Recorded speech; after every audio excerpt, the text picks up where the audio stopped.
Hey there, fifth grade. Pretty big stuff you guys are figuring out here in fifth grade STEAM class. Last time you were here, you got started in SketchUp and you built a house, or at least you should have.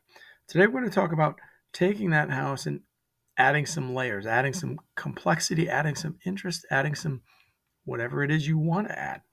We'll talk about a couple tools that you can add to your repertoire, and then how to use those tools in kind of cool and interesting ways. So let's go ahead and get started. I'm going to hit the waffle. I'm going to scroll down to the bottom of that list, and right there is my SketchUp for Schools icon. I'm going to click it. Because I signed in last time, I shouldn't have to go through that same process again this time. I should be taken right here to SketchUp. You can see the little tool oscillating. It should go straight to my home screen. So hopefully that's what'll happen. My home screen. There we go. You can see this is my house that I built using that tutorial video that we looked at the last time we were here. I can click to open it up. But here's the thing I want to make sure that you understand. If it doesn't show up in your home screen, don't panic. That doesn't mean it's not there. What you'll need to do is go to Google Drive, where you should be able to open your file if you remember where you saved it. And this becomes the complex issue. If you don't remember where you saved it and it doesn't show up in your home screen, then you've got a problem. You might have to start over. But I remembered where I saved it. So I'm going to go to Google Drive. I'm going to look in my drive. I would cook a cookie on my face just there. And I'm going to go to my SketchUp folder. So again, I've got a folder that I named SketchUp so I know where to save my files in SketchUp. So I'm going to click on SketchUp. You can see these are all the files that I have in SketchUp. Some of those are things you'll be working on soon. Right here is the house. So if I double click on this, that's going to open up my house. So again, two different ways. If you're in your home and that file shows up, you can just open it right up. If you're not and you're still looking for it, look in that Google Drive. You should be able to find it. Once I've got my file open, the next things I'm going to look at today are, well, what do I want to do with this house? Now, right now, my house is in pretty good shape. It looks pretty good. I left Ms. Johnson here so that I could scale everything, so that I see things look the way they should, size-wise. You see the doors about the right size, maybe a little short, but about the right size, and everything else looks pretty good. So what I'm going to do now is I'm going to go into a tool that is the warehouse is what it's called. So if I come over here on the right toolbar, the third tool down, I guess it's the fourth tool down, says components. It looks like three blocks stacked on top of each other. So if I click on that three blocks, I get search the warehouse, right? So depending on what I'm looking for in the warehouse, I can find all kinds of different things, but I'm just going to type car. I'm going to search for a car, and there's a number of different cars. Some of them are good, some of them are great, some of them are just so-so. I'm going to pull in this one right here, this one, Car by Vivan.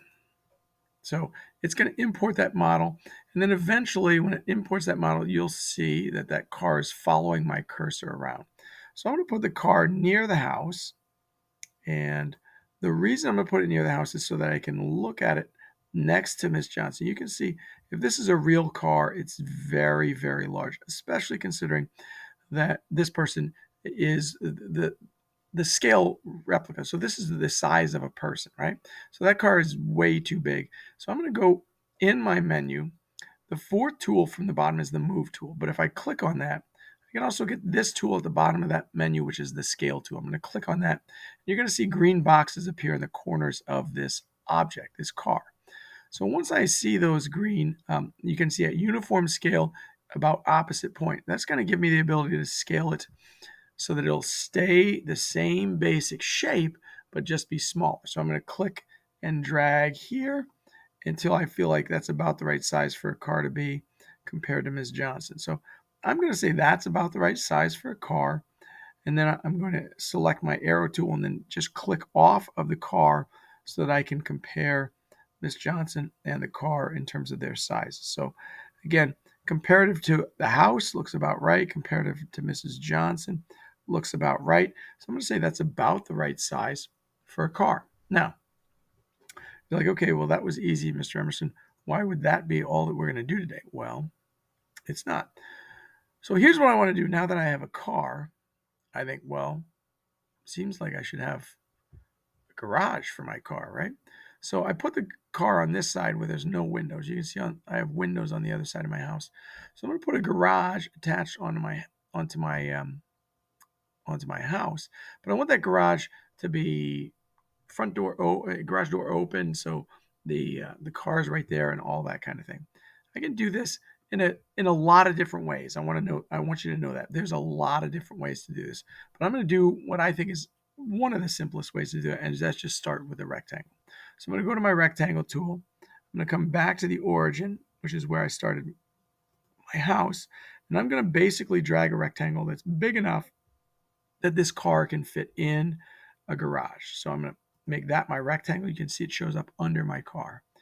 I'm going to go to the push-pull tool, and I push-pull it to about the same height that my house was. I'm going to actually make this a little shorter um, because it'll give me some interesting characteristic to my house, I think. So there's my garage. You're like, well, hold on, I can't see my car anymore. You're right. So I'm going to make a rectangle inside of this. I'm not using the offset tool because I actually need the rectangle to go all the way to the ground. And if I use the offset tool, it wouldn't do that. So I'm going to try and space it similarly from both sides. So I have something like that. And now I'm going to go to the push-pull tool. And basically what I've done is make this my wall, right? So there's my wall and my ceiling for the garage. I'm going to push-pull this until it's far enough back that I see my entire car.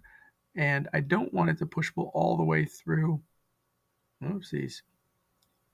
I don't want to push it all the way through. I got to get my angle right here. Sorry. The wall, I don't want it to go all the way right now. I'm on the face, right? So I want to be out from there a little bit so that it's still a garage. So right now, you see, I've kind of got a garage, kind of. I'm going to do some more work here before I get my paintbrush tool out because I've got my car. It's in the garage. I'm feeling good about it. So I'm going to do a little more work. I'm going to try and do basically the same trick we saw in that video the other day with the midpoint. And I'm going to get the move tool out, which is in that scale menu. And I'm going to move this up. So I'm just doing a different direction with my roof here. But you can see how that doesn't really match up. I've got a plan. So I'm going to go to the push-pull tool, and I'm going to try and get this face here. And you can see I've got it. And I'm going to extend this face into the house. And that made a big mess. So I'm going to undo that because that didn't work. Not what I wanted. So how do I make it so that it will be what I want? Well, what I'm going to do here is I'm going to find that point of intersection between the roof and the wall. And I did that. I made basically this into a triangle. Now when I get this push-pull tool, I should be able to just extend this part right there into the roof. So it's kind of like a dormer would be. Now, the gray has got me a little worried about how things are going to work there, but I think we'll be all right. So if I get my paintbrush tool out now, I can go back to my paint options, which are here or not here. Yeah, there we go. And down to the materials, I'm going to go back to my roofing and try and get the same shingles I have here, which I'm pretty sure are these. See what happens there. All right, so that's good. I was a little concerned there with how I made that kind of dormer feel and whether or not that was going to work, but you can see it's done a pretty good job. And now I'm going to go back to my siding and get my bricks out, and then I'll make all the rest of the outside of my house back into that brick. Now I might want to paint the walls on the inside of the garage, right? So let's go up here to colors, down here to colors, and let's do some nice neutral beiges.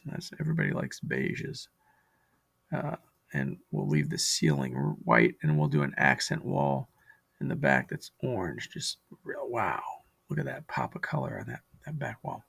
So again, couple things that I've done here. Obviously, I've messed around a little bit with the tools, but the thing that we want to make sure that you know and are able to use is this components menu. And again, that warehouse is pretty cool. You can find all kinds of different components. You go back here and search for something else. You can find all kinds of things, right? Let's do one more just for fun. Swing set. See if we find something in swing set. So there you go. There's a swing set. Pop that into my house. There's something else in the swing set. Nope. Then click my arrow tool to deselect it. Now I've got a swing set next to my house. So there we go. We got some stuff. We use the warehouse, and I'm excited to see what you guys will do with the warehouse. I think that's about it. You guys have a good one.